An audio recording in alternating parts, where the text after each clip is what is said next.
Quel est le rôle de la diplomatie africaine? À quoi servent nos ambassades dans le monde entier?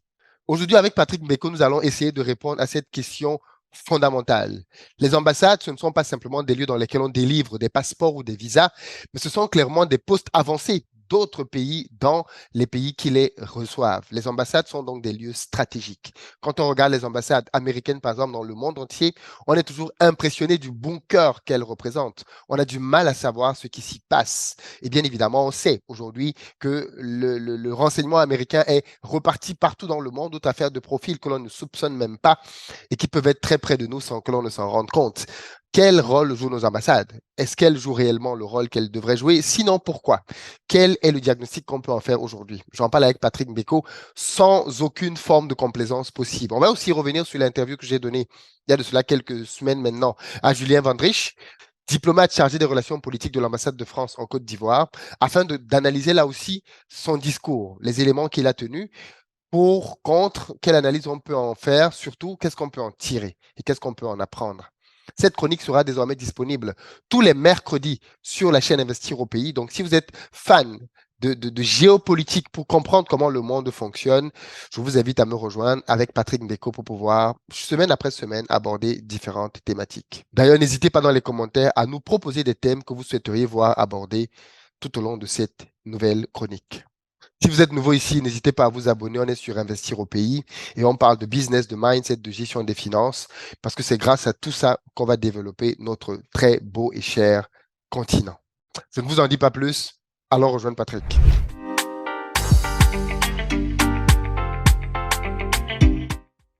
Bonjour Patrick Mbeko. Bonjour Philippe. Merci beaucoup d'avoir accepté une fois de plus de venir nous voir pour parler de géopolitique.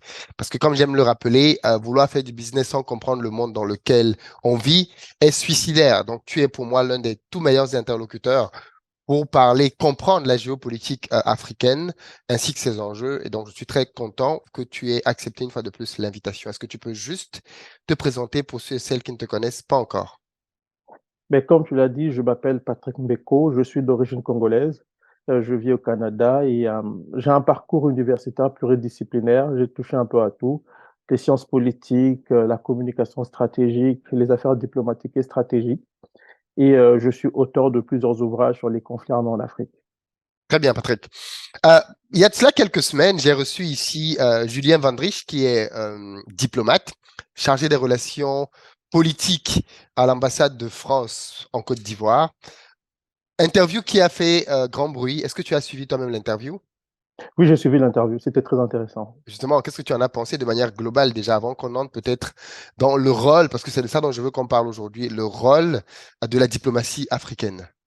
Qu'est-ce que tu Ben, as déjà pensé écoutez, de l'interview? Oui. oui, j'ai trouvé que l'interview était bonne. L'interlocuteur aussi était bon. Il a défendu les intérêts de la France. C'est un diplomate français, donc c'est son rôle de défendre les positions de la France. Et j'ai bien apprécié que tu lui aies laissé le temps quand même de s'exprimer et d'exprimer ses idées, parce qu'on a parfois une idée du côté africain, en tout cas, je présume qu'on a une idée parfois problématique de ce que c'est la diplomatie. Et quand je vois les commentaires des gens, on lui reprochait d'ingérence. Il y a beaucoup de choses qui ont été dites à son sujet, mais de mon point de vue, je pense qu'il a tout simplement été cohérent avec lui-même et avec les intérêts, la défense des intérêts de son pays, la France. Alors, en tant que diplomate français chargé des relations politiques, parce que du coup, il y a plusieurs postes, hein, chargé des relations culturelles, chargé des relations économiques, ainsi de suite, euh, euh, il a très clairement défini quel était le rôle de l'ambassade de France dans les pays africains, et notamment celui de la Côte d'Ivoire. Et l'une des questions, bien évidemment, qui, moi, m'a tout de suite interpellé, c'était le corollaire. Est-ce que nous, notre diplomatie joue réellement son rôle? Et c'est de ça dont je veux que l'on parle. Par exemple, en tant que chargé des relations politiques, il a dit qu'il était en relation avec les principaux leaders politiques ivoiriens auprès desquels il échangeait pour remonter à Paris, bien évidemment, ce qu'il apprenait de ces échanges avec ces personnes, mais aussi des doléances que ces derniers pouvaient avoir vis-à-vis de la France. Déjà, qu'as-tu pensé de ce rôle-là? Et bien évidemment, le corollaire derrière, c'est est-ce que nos diplomates jouent leur rôle? Mais je pense que pour comprendre le rôle du diplomate, il faut comprendre le rôle que s'est assigné d'abord la politique étrangère d'un État. Donc lui, ce qu'il fait va dans le sens des intérêts stratégiques français en matière de politique étrangère. Et donc, quand on est en Côte d'Ivoire, on doit comprendre ce qui se passe dans ce pays-là, tant à tous les niveaux de la société, hein, tant sur le plan politique, économique, social, culturel, tout ce qu'on veut. Ça fait partie de la diplomatie.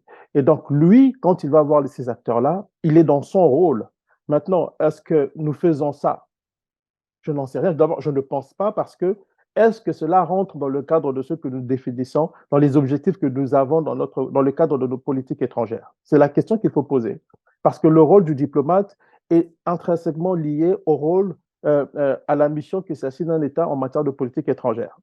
Or, nous n'avons pas ça. Moi, je pense que la plupart des ambassades des pays africains en Occident sont simplement de bureaux de délivrance de visas et puis des pièces d'identité des populations concernées.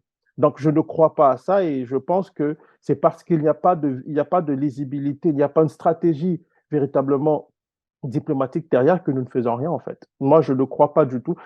Je ne crois pas du tout que les pays africains fassent ce qu'on attend de la plupart des pays africains, surtout d'Afrique subsaharienne. De mon point de vue, ils n'ont pas de politique diplomatique clairement articulée, je dirais comme ça. Et ça, ce serait dû à quoi quand on voit autant bien qu'aujourd'hui, toutes les nations qui sont en Afrique ont des politiques très claires. De la Chine en passant par les pays occidentaux, tout le monde a une politique très claire, lisible d'ailleurs. Mais exactement. D'abord, il y a une chose qu'il faut comprendre, c'est que les ambassades, là, ce ne sont pas simplement des bâtiments, des livres de visas, hein. Les ambassades, c'est des postes, ce sont des postes avancés des États dans d'autres États. C'est ça qu'il faut comprendre. Allez observez simplement l'ambassade de France en Côte d'Ivoire. Regardez l'ambassade des États-Unis, par exemple, les ambassades américaines à travers le monde. Et surtout, regardez l'envergure de ces ambassades-là dans les pays que les États-Unis identifient comme étant très stratégiques pour les intérêts nationaux américains. Et vous allez comprendre. L'ambassade, je crois, l'ambassade qui a coûté beaucoup d'argent dans sa construction, l'ambassade américaine qui avait coûté beaucoup plus d'argent, c'était celle de l'Irak. Et c'était au moment où l'Irak constituait pour les États-Unis un élément important de leur politique étrangère, de leur stratégie, de leurs intérêts nationaux. Si vous regardez l'ambassade de la Chine en RDC, ou dans beaucoup de pays africains que la Chine a identifiés comme étant des pays importants, vous allez voir que ce sont des bâtiments d'envergure dans lesquels on ne trouve pas seulement des gens qui délivrent des visas. Là, à l'intérieur, vous avez tout ce qui est lié. Oui, il y a le côté consulaire administratif, mais vous avez aussi le côté militaire. Vous avez le côté renseignement, parce que les ambassades sont des QG des services de renseignement dans les pays étrangers. Il ne faut pas se raconter d'histoire. Vous avez un volet économique, parce que voilà, les entreprises qui doivent venir investir dans ce pays-là ont besoin d'un relais sur place, d'un relais qui comprend les politiques locales, les réalités locales. C'est à ça que ça sert une ambassade. C'est à ça que ça sert en réalité, les ambassades. Maintenant, chez nous, qu'avons-nous? Comment pouvons-nous articuler ce genre de stratégie quand nous n'avons même pas de politique étrangère clairement établie, en fait? C'est ça le problème. Donc, regardez Est-ce les que, ambassades, excusez Philippe, regardez simplement les ambassades des pays africains dans le monde occidental et vous allez avoir une idée de ce que c'est la diplomatie africaine. Juste les ambassades, à quoi ça ressemble. En RDC, on avait des bâtiments qui étaient, voilà, en l'ambassade des États-Unis. France, l'essentiel des ambassades africaines sont dans le 16e arrondissement, dans l'arrondissement le plus chic de Paris. Oui. Et à peu près tous ont des immeubles, hein. Oui, mais le problème, c'est qu'est-ce qu'on fait là-bas? Ça, c'est autre chose. Voilà, parce que tout dépend de ce que l'on fait dans ces bâtiments. Quand je vous donne l'exemple de l'ambassade américaine, allez voir à quoi ça ressemble en Irak. Ou même l'ambassade des États-Unis en Belgique. Vous allez voir à quoi ça ressemble. Même Ou en France, même en même France. l'ambassade de France, exactement. Même en Vous France. comprenez l'importance de toute la politique étrangère qui est déployée parce que la diplomatie est un segment de la politique étrangère. Et donc, à travers déjà la constitution des ambassades, vous pouvez avoir une idée de l'importance que les États accordent à certains pays avec lesquels ils font affaire. Dans notre cas, c'est problématique parce que nos ambassades, je dis toujours, ce sont des endroits où on délivre des visas, où on peut trouver des pièces d'identité pour les populations concernées, ce qui est tout à fait normal. Mais sur le plan stratégique, en matière de politique étrangère, on ne voit rien du tout. Et c'est ça le problème de beaucoup de pays africains, d'Afrique subsaharienne, pas seulement francophones, mais aussi anglophones. Alors, du coup, euh, euh, ce serait dû à quoi? Est-ce que ce serait des conséquences du colonialisme? Est-ce que ce serait... Parce que si tu vois que quelqu'un vient chez toi et qu'il fait quelque chose, le minimum, c'est d'appliquer la réciprocité. Oui, Et mais encore faut-il avoir une vision. c'est un principe justement Oui, diplomatique. mais encore faut-il avoir une vision. Je pense qu'on a eu des discussions sur les problèmes géopolitiques auxquels beaucoup de pays africains sont confrontés. J'ai toujours dit, je fustige beaucoup l'absence de vision au sommet des États africains. Et surtout, je fustige aussi le manque de clairvoyance, cette façon de comprendre le monde de manière parfois problématique et bancale. Ça, c'est le grand problème des pays africains. Il faut le reconnaître pour pouvoir s'améliorer et changer peut-être, changer la direction que nous donnons à nos politiques étrangères. C'est ça aussi le pays. Quand moi je regarde l'interview que vous avez faite avec ce diplomate-là, euh, je l'écoutais, je me disais, mon Dieu, d'abord il a 30 ans, je crois que vous l'avez remarqué, il est Oui, jeune. ouais, ouais, ouais.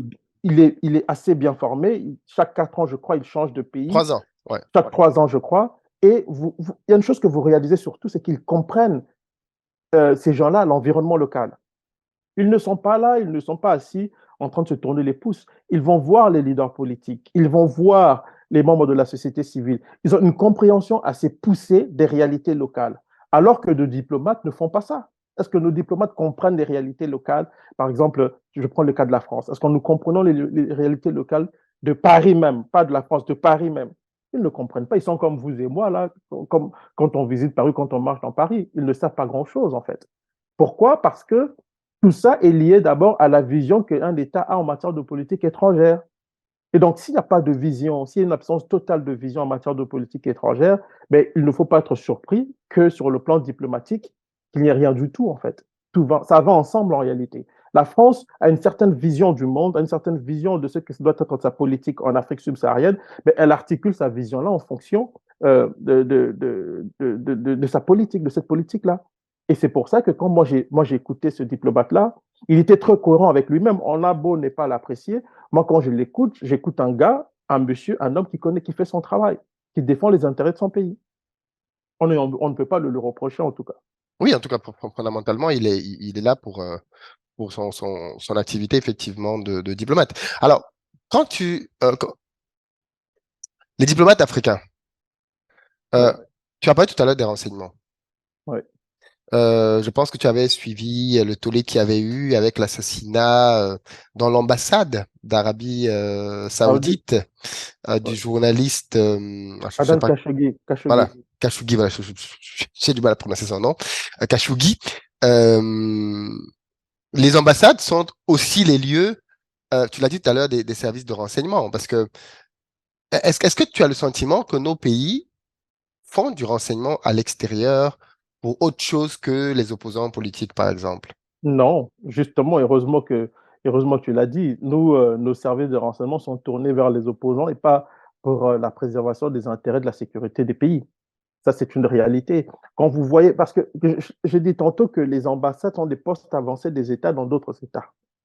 Et donc, on fait tout pour comprendre ce qui se passe dans d'autres États. Je veux te donner un exemple que j'explique d'ailleurs longuement dans mon livre sur Kadhafi. Vous savez, les activistes arabes qui ont participé dans ce qu'on appelle le printemps arabe, la quasi-majorité de ces gens-là étaient en contact avec les ambassades américaines à Tunis, au Caire, dans la plupart des pays arabes, et ils ont été formés par eux. Donc, tout ce qui se passait dans le monde arabe, pendant le printemps arabe, n'a pas été étranger, n'a pas surpris les Américains. Et moi, j'avais à l'époque, j'avais une discussion quand je travaillais sur mon bouquin à l'époque. J'avais une discussion avec un diplomate tunisien qui m'expliquait comment les Américains avaient coopté pratiquement tous les membres de la société civile. Ça, c'est le rôle d'une ambassade. Qu'on aime ou pas, qu'on trouve que c'est de l'ingérence, c'est subversif, ça fait partie du rôle que peuvent jouer des diplomates à l'étranger. Nous avons des attachés, il y a des attachés de défense, mais aussi des agents des services de renseignement. Il y a des espions dans les ambassades. C'est leur rôle.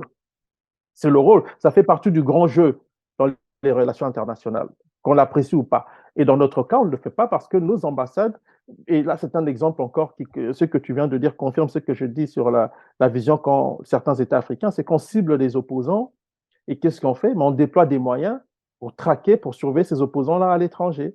Et en même temps, pendant qu'on le fait, le pays, lui, il est nu parce que les services ne travaillent pas à préserver les intérêts du pays et par extension la sécurité du pays parce qu'ils ont le regard, ils ont les yeux braqués sur les opposants. Et ça pose problème aussi.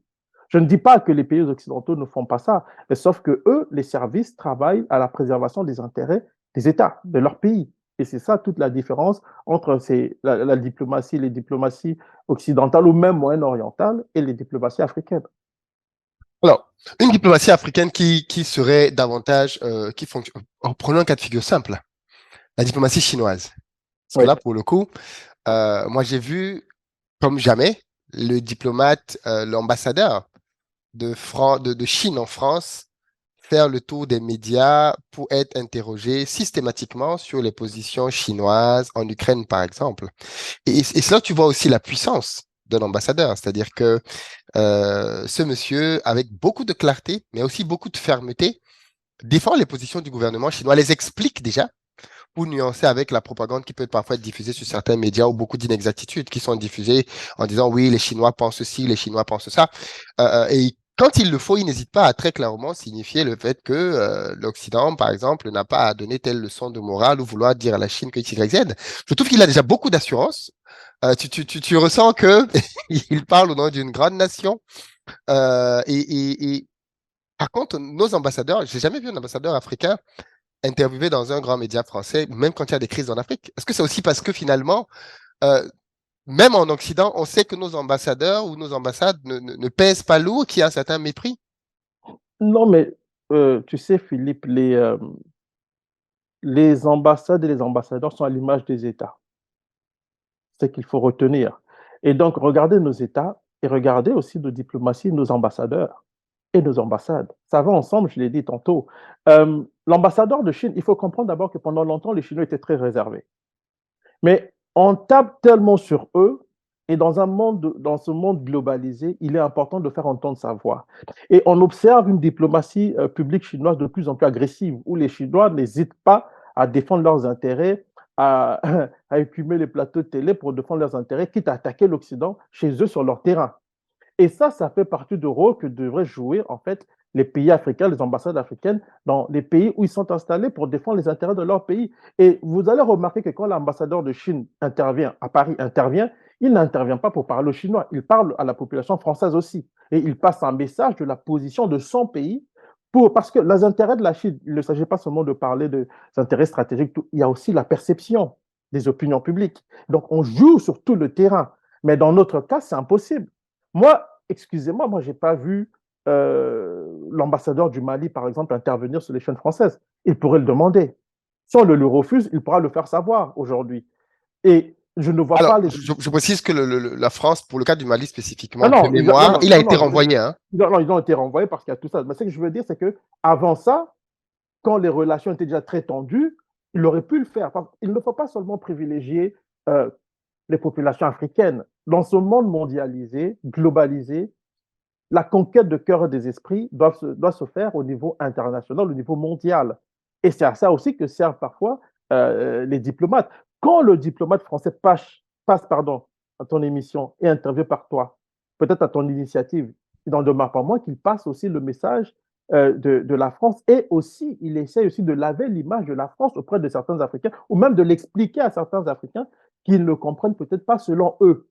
Ça fait partie du jeu. Il y a une communication derrière, il y a une communication stratégique derrière. On ne fait pas ça. Moi, je ne l'ai jamais vu. C'est rare de voir les ambassadeurs, les diplomates africains intervenir sur les chaînes de télé françaises ou ailleurs dans le monde pour expliquer la position des États africains. Je te donne un exemple. Aujourd'hui, avec la guerre en Ukraine, certains pays occidentaux, par condescendance ou par arrogance, font la leçon aux pays africains pourquoi est-ce qu'ils ne soutiennent pas l'Ukraine. Mais moi, je ne vois pas des diplomates africains monter au créneau pour expliquer la position de l'Union africaine ou des pays africains sur cette question-là. Je n'en vois pas du tout. Je n'en vois pas. Mais est-ce que ce n'est pas justement ça l'un des problèmes? C'est que tu as dit tout à l'heure, la diplomatie africaine est étrangement silencieuse. Et ça, c'est historique. C'est-à-dire, j'ai rarement vu, entendu les diplomates et même les chefs d'État africains s'exprimer.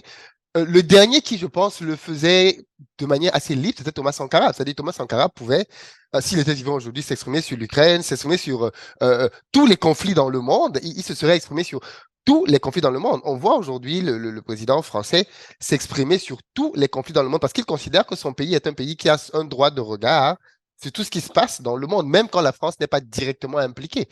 Par contre, les pays africains, même quand ça se passe chez eux, restent silencieux. Oui, mais parce qu'ils ne comprennent pas l'importance de la diplomatie aussi. Tu sais, la plus belle femme du monde ne donne que ce qu'elle a. Et moi, je dis que la diplomatie africaine est à l'image des États africains, Oui. du continent africain. Il ne faut pas l'oublier. Quand on ne comprend pas l'importance ou la nécessité d'adopter une certaine démarche, mais on se comporte de manière un peu étrange comme le font la plupart des pays africains. Les chefs d'État africains ne sont pas silencieux, ils s'expriment, mais seulement quand les dirigeants, les médias occidentaux vont vers eux pour leur demander, ah oui, mais que pensez-vous de telle situation? Mais l'initiative, parfois, ne vient pas d'eux. Or, ils doivent être à l'initiative pour faire entendre un autre son de cloche. Et c'est à ce niveau que se situe le problème. Les Chinois le font beaucoup. Un chercheur français, un gars de la Fondation de la recherche stratégique qui s'est attaqué à la Chine dans les médias français, ben, le diplomate français il monte au créneau. Pas nécessairement aller dans les médias, même sur Twitter, sur les réseaux sociaux. Twitter, par exemple, est un réseau social où l'on retrouve beaucoup de diplomates, beaucoup d'hommes politiques s'expriment sur Twitter. Même là aussi, on ne voit pas les Africains. Même là, on ne voit pas les Africains. Et pourtant, ils ont des comptes Twitter. À quoi ça sert? À quoi sert le compte Twitter de l'ambassade de la diplomatie malienne, burkinabé, ivoirienne, congolaise et tout ça? À quoi ça sert? Si c'est juste pour vanter les bienfaits, entre guillemets, de nos chefs d'État. Si ce n'est que pour cirer les pompes de nos chefs d'État. Oui, C'est là où généralement, c'est pour le faire deux, problème. trois annonces. C'est la fête Oui, c'est la fête nationale, c'est ceci, cela. exactement. Donc vois-tu, Philippe, on peut faire des reproches aux autres, mais je le dis toujours, nous devons le regarder. Tu avais posé des questions sur les activistes africains qui aujourd'hui s'élèvent contre la France à ce diplomate-là. Moi, j'ai suivi son explication. Il a été courant avec lui-même. Qu'on l'apprécie ou pas, il défend les intérêts de son pays et la manière dont ce pays voit les choses et il essaie d'expliquer ça aux Africains à travers toi. Et le problème n'est pas de dire il dit n'importe quoi, non. Le problème, c'est d'abord de l'écouter et de comprendre aussi la logique qui guide sa réflexion et par extension, la diplomatie française, l'articulation de la diplomatie française à l'égard du continent africain. C'est ce travail qu'il faut faire, c'est le travail que les diplomates font. Malheureusement, chez nous, les diplomates ne font rien. Et puis, cet homme-là, par exemple, vous vous rendez compte qu'il a une bonne compréhension de ce qui se passe dans la région, hein. Je ne sais pas si tu l'as remarqué. Oui, oui, oui, oui. Parce que c'est un conseiller politique, ce ne sont pas des gens qui s'assiedent dans les maquis, ils se documentent. Ils se documentent au jour le jour, tous les jours, sur tout ce qui se passe. Moi, je n'étais pas d'accord avec lui dans un certain nombre de choses sur la Russie et tout ça, mais il n'en demeure pas moins que je respecte l'homme, je respecte le diplomate qu'il est. Et le dire ne fait pas de moi un suppôt de la France, parce que je connais un certain nombre de nos frères qui, quand tu dis ça, vont sauter au créneau pour dire qu'ils défendent la France. Et donc, c'est cette manière simpliste de voir le monde et de voir les affaires du monde, les affaires internationales, qui fait que nous sommes aujourd'hui à la traîne. Et donc, pour revenir à ta dernière question, les pays africains sont absents tout simplement parce qu'ils ne comprennent pas à quoi sert véritablement la diplomatie. Même en termes d'investissement, vous avez besoin de la diplomatie. Voyez-vous, il y a des poissons pilotes qui vous précèdent pour tâter le terrain, pour orienter les entreprises. Voilà. Mais si vous n'êtes même pas capable de faire ça, comment allez-vous Pour les avoir des fonds protéger, quand il y d'investissement a pour les pour les protéger? protéger, s'il y Mais a un exactement. problème, Mais même pour vous protéger, parce que supposons que des investissements qataris débarquent en Côte d'Ivoire ou au Congo. Mais comment allez-vous vous assurer que ces gens-là sont des gens sérieux si votre diplomatie au Qatar ne fait pas le travail de documentation, ne fait pas le travail peut-être de renseignement, de collecte d'informations sur cette oui, entreprise qui vient chez vous, oui, pour après informer le QG, donc la centrale, à la capitale des oui, affaires étrangères. Si vous ne faites pas ça, ben, c'est ça tout le problème. Donc, c'est la raison pour laquelle je t'ai dit tantôt, on peut avoir des immeubles au 16e arrondissement, mais si c'est pour juste délivrer des visas, faire le malin, faire des photos pour poster sur les réseaux sociaux, ça ne sert à rien. oui, oui, oui, oui, oui, oui, oui. Euh, comment on change ça? Ça Mais il commence par où? faut, Parce que du coup, il y a un vrai contraste entre la diplomatie officielle africaine et les réseaux sociaux, sur lesquels les Africains sont très présents, de plus en plus s'expriment au travers de ces canaux-là. Et d'ailleurs, on s'en rend compte aujourd'hui, il y a quand même un certain nombre de sujets qui reviennent sur la table de par l'impact sur les réseaux sociaux. oui, exactement. Et en fait, c'est là aussi, c'est tout le problème. Tu auras remarqué que la France particulièrement, mais les autres pays occidentaux s'intéressent beaucoup à tout ce qui se passe sur les réseaux sociaux, dans l'écosystème africain, que les pays africains eux-mêmes. Est-ce que tu l'as remarqué ça? Oui, Donc, ça te donne une idée. C'est-à-dire qu'eux comprennent cet enjeu-là. Ils comprennent que tous ces gens qui s'expriment sur les réseaux sociaux sont porteurs peut-être des revendications qu'il faut prendre au sérieux parce que ça risque d'impacter leur politique à eux dans les pays africains qu'ils entendent investir ou dans lesquels ils sont. Donc, mm, ils accordent une importance particulière. Alors que les Africains qui sont les premiers concernés, eux, regardent ailleurs. À défaut de dire, bon, on va bannir tel activiste de pays africains, on va bannir tel activiste, on ne fait rien du tout. On ne fait rien du tout. Alors, pour changer ça, il faut déjà changer la manière dont nous percevons la gestion de la conduite des affaires du monde. Il faut avoir une diplomatie qui soit cohérente avec des politiques en matière d'affaires étrangères clairement articulées. Et tout ça nous renvoie encore une fois à la question de la vision dont j'ai parlé aujourd'hui. Il y a un pays qui, sur le plan diplomatique, est très actif, que je critique beaucoup, c'est le Rwanda. Le Rwanda, pour la défense de ses intérêts, en tout cas, le Rwanda articule une diplomatie parfois qui est très agressive. On peut ne pas aimer Kagame, mais sur ce terrain-là, il est beaucoup mieux avancé que beaucoup de chefs d'État africains d'Afrique subsaharienne. Il est beaucoup plus avancé. Le Rwanda a compris l'importance de la com. J'ai dit ça la première fois que nous avons fait une interview ensemble. J'avais dit, le Rwanda a très tôt compris l'importance de la com parce que Kagame et les siens, ce sont des gens qui ont été formés par les anglo-saxons, ils ont très vite compris que l'image, on peut la créer, la façonner et l'imposer au monde entier. Profiter des situations pour faire avancer des agendas, des intérêts. C'est ce que le Rwanda a fait. Le Rwanda est un petit pays très pauvre, hein, qui donne l'impression d'être très Oui, avancé par rapport à oui, d'autres pays. oui, oui, On ne oui, peut pas oui. comparer le Rwanda à la Côte d'Ivoire. Pourtant, il y a des Ivoiriens qui pensent que le Rwanda est mieux que la Côte d'Ivoire. Oui. On ne peut pas comparer le Rwanda au Sénégal. Pourtant, il y a de nombreux Sénégalais qui pensent que Kagame est beaucoup plus visionnaire que Macky Sall. Je ne suis pas là pour défendre Macky Sall, mais en termes de réalisation, on ne compare pas Macky Sall à Kagame. Et là, je vous donne des faits, on est sur les faits. Mais le Kagame a compris l'importance de savoir se vendre au point que les Occidentaux, tout le monde va chez lui. Il organise des grands événements. C'est une partie de la diplomatie, de l'influence. Parce que la diplomatie, elle est vaste. La diplomatie de l'influence rwandaise, qu'on l'aime ou pas, il faut la respecter. Et en tant qu'intellectuel, je respecte ça, même si je suis très critique à l'égard du président Kagame. Je ne dis pas qu'il faut nécessairement imiter le Rwanda, mais je dis simplement que je constate qu'en matière de diplomatie, le Rwanda fait beaucoup mieux que beaucoup de pays d'Afrique subsaharienne, par exemple. Voyez-vous? Donc, pourquoi? Parce que chez eux, il y a une certaine vision du monde, une certaine vision des choses. Bien entendu, cette vision s'articule autour de la personne de Kagame et de son régime. Il n'en demeure pas moins que sa diplomatie s'articule en fonction de ça. Résultat, le Rwanda peut agresser le Congo, l'ONU peut reconnaître que le Rwanda est impliqué dans l'agression du Congo, mais puis il n'y a rien. Parce qu'il y a des groupes d'intérêt à côté, que le Rwanda a su séduire dans le monde anglo-saxon, dans le monde occidental. Pendant ce temps, on peut faire la leçon à la Russie qui agresse l'Ukraine. Voyez-vous? Donc, il faut, nous devons, je pense, il y a beaucoup de choses qui doivent être faites sur le continent africain. Il faut repenser notre manière de faire la diplomatie. Sinon, nous n'irons nulle part. Nous sommes à un tournant important des relations internationales.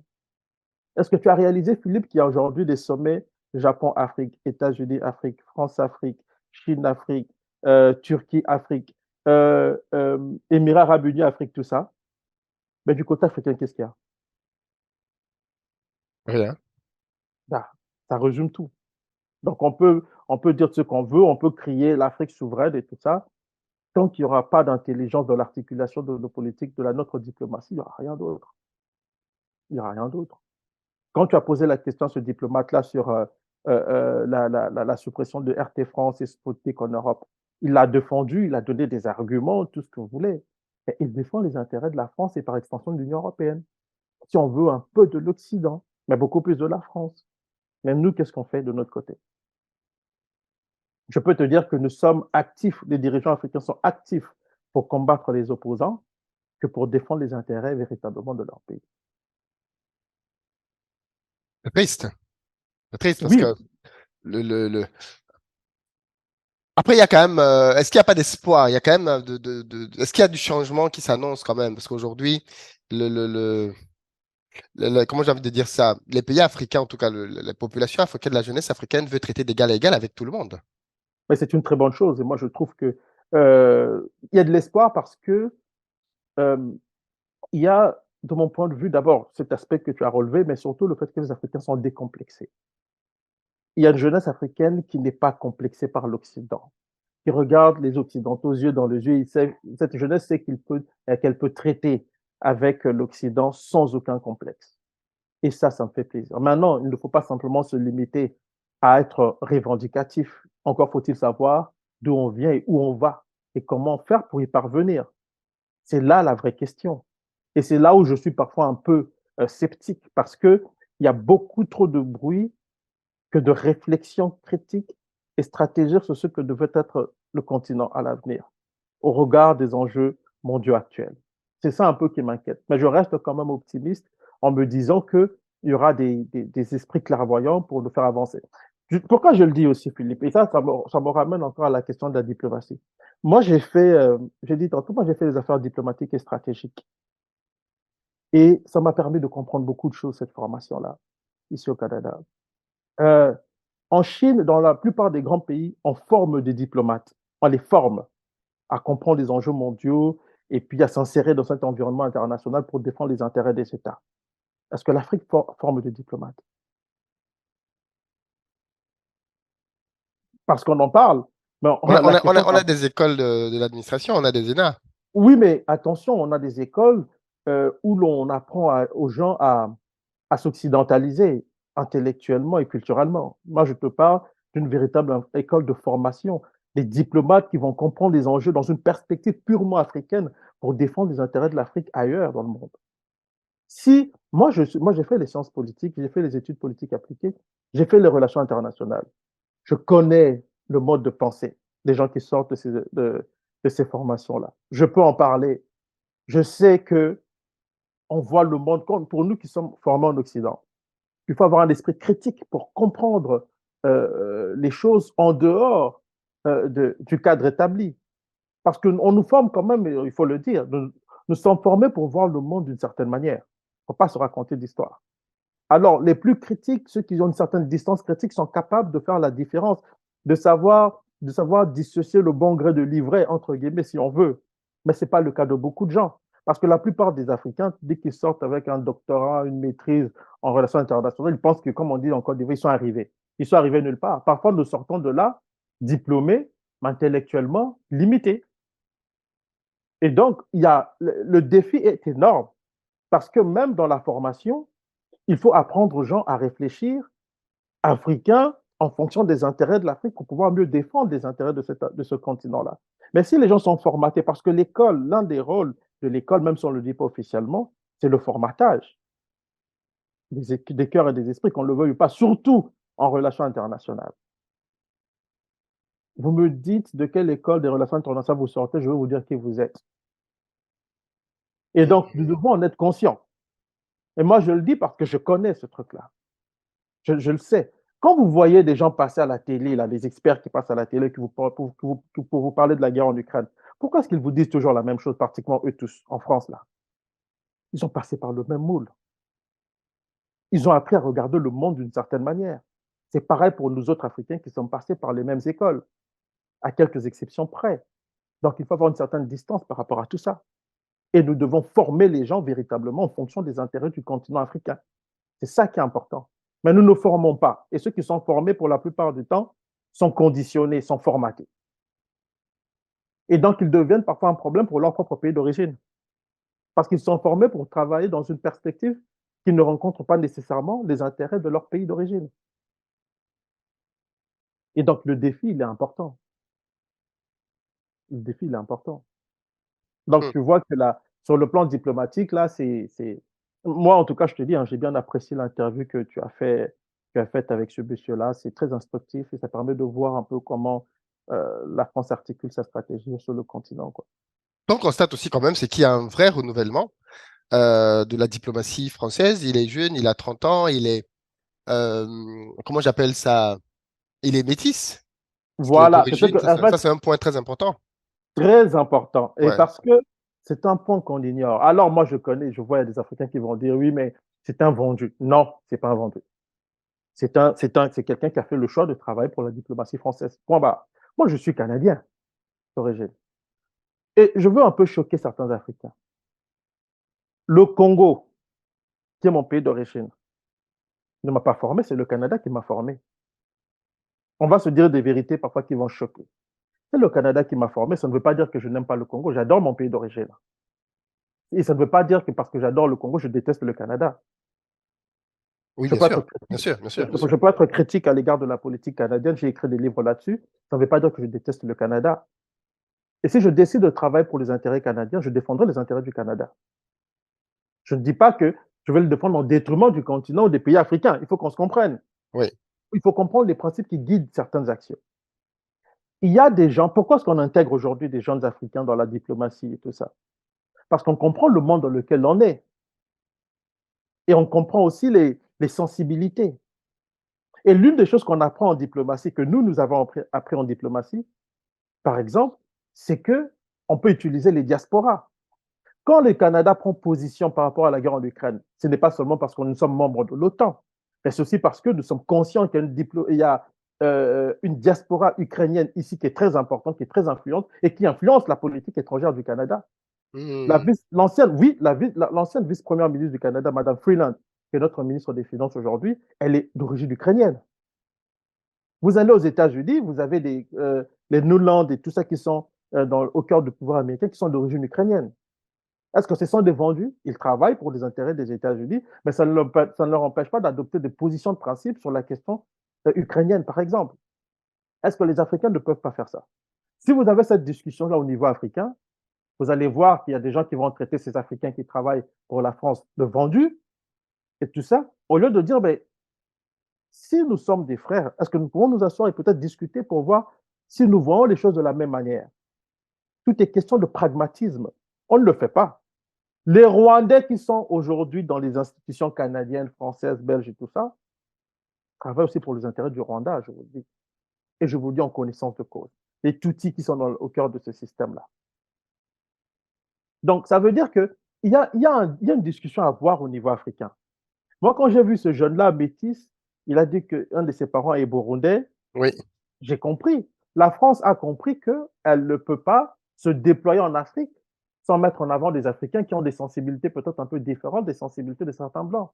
C'est ce pragmatisme-là qui manque aux pays africains, qui manque aux Africains de manière générale, pas seulement les chefs d'État, mais même les Africains eux-mêmes. Regardez les débats qu'il y a entre les activistes, entre les gens et tout ça.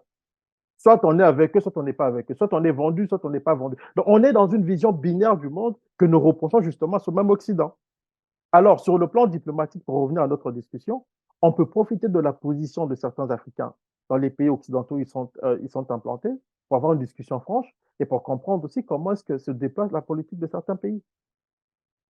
Vous comprenez? Parce que c'est là où je trouve que les Occidentaux, surtout les Anglo-Saxons sont très pragmatiques. Vous savez qu'il y avait dans un pays africain un diplomate américain d'origine congolaise. Je crois que c'était au Burkina, je crois.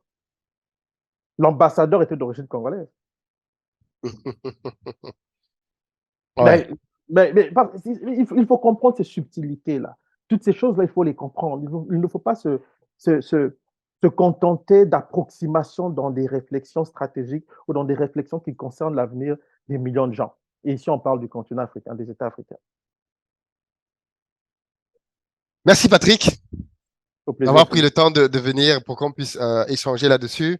Je pense qu'on aura d'autres sujets sur lesquels on va pouvoir continuer de parler de géopolitique. On a plusieurs sujets comme ça qu'on n'a pas encore eu le temps d'élucider, notamment la guerre en Ukraine. J'aimerais bien qu'on en reparle assez rapidement parce que j'ai l'impression qu'on est en train de prendre là encore un tournant, notamment militaire assez important, avec Exactement. la livraison des F-16 qui vont venir Oui, maintenant. il y a la livraison des F-16, mais aussi surtout ce qu'on observe du côté des BRICS, qui, de mon point de vue, est quelque chose d'extrêmement important. Il faut qu'on se Le parle nombre, de BRICS. Oui, oui. le nombre de pays qui rejoignent les Qui BRICS frappe à la porte. et Oui, surtout le fait qu'aujourd'hui, le G7 n'est plus la première puissance économique mondiale. ça c'est très important. Ouais. Donc, toutes ces choses-là, il faut les comprendre. Bon, encore une fois, si on revient à la diplomatie africaine, est-ce que des notes sont faites par les pays africains implantés en Occident pour faire comprendre ces réalités-là aux dirigeants Le africains? monde est en train de basculer. Oui, Le monde bascule sur les continents africains. oui. C'est ça qui est inquiétant. C'est-à-dire que le monde bascule, on s'intéresse au continent quand les dirigeants du continent ne s'intéressent pas à leur propre sort au regard de cette réalité géopolitique mondiale. Et c'est peut-être le moment de rabattre les cartes, de revoir les alliances et Mais de se tourner écoutez, vers d'autres écoutez partenaires aussi. Ouais. je te donne un exemple simple. Moi, j'ai vu Zelensky au sommet de la Ligue arabe. Donc, les gens se disent, ben, bon, c'est un événement comme ça, comme les autres, ils voyagent. Non, Zelensky se rend au sommet de la Ligue arabe, dont la plupart des pays sont quand même des pro-russes. Ça veut dire que Zelensky, même qui est la marionnette de l'OTAN, comprend que le monde est en train de bouger et qu'il se doit, tout en restant accolé à l'OTAN, discuter avec les autres parce qu'il ne sait pas de quoi il fait demain, malgré le soutien qu'on lui apporte de l'Occident. C'est comme ça qu'il faut comprendre ces événements. Quand vous voyez ces gens-là se déployer, la semaine dernière, on a assisté à plusieurs sommets, le G7, Au Japon, parallèlement à ça, il y avait le sommet de la Chine avec les pays d'Asie, certains pays d'Asie. Parallèlement à ça, vous avez certains pays de l'Eurasie aussi qui discutent. C'est-à-dire qu'on est dans une configuration mondiale très compliquée et très mouvante qui fait qu'il ne faut pas rester en arrière-scène, observer sans y prendre part, sinon, voilà, le train va partir sans nous, sans en tout cas les pays africains. Et ça, il faudra le comprendre, en fait, moi, je pense. Il faudra vraiment le comprendre. Mais ça, encore une fois, la diplomatie joue un rôle important. Donc, Oui. d'où la nécessité d'avoir un système, je dirais comme ça, diplomatique efficace et efficient pour atteindre certains résultats probants dans le sens des intérêts du continent africain. C'est très clair et ça donne envie en tout cas. Ça fait un très bon menu à venir très prochainement. Merci beaucoup Patrick et au Plaisir, plaisir de te Philippe. retrouver ici. Merci, Philippe. C'est d'abord la conclusion. Voilà, nous arrivons au terme de cette chronique avec Patrick Mbeko, avec qui je pense nous allons rendre de manière hebdomadaire la sortie de chroniques comme celle-ci, dans lesquelles nous allons parler de géopolitique avec un angle bien évidemment purement africain, une lecture africaine du monde et des intérêts des choses qui se déroulent autour de nous. Et le but, moi, va être bien évidemment de poser des questions à Patrick. N'hésitez pas à nous proposer des thèmes dans les commentaires. Vous voyez bien que Patrick est assez 360. Il a une vision quand même assez panoramique de beaucoup de choses. Et ce sera avec plaisir que je lui soumettrai les thèmes pour qu'on puisse échanger là-dessus aussi. Dans les commentaires, dites-moi ce que vous pensez de la lecture et de l'analyse de Patrick de la diplomatie africaine en 2023. Et bien évidemment, quels sont d'après vous les axes sur lesquels on pourrait travailler pour améliorer tout ceci. Rendez-vous dans les commentaires. Je vous dis à très bientôt.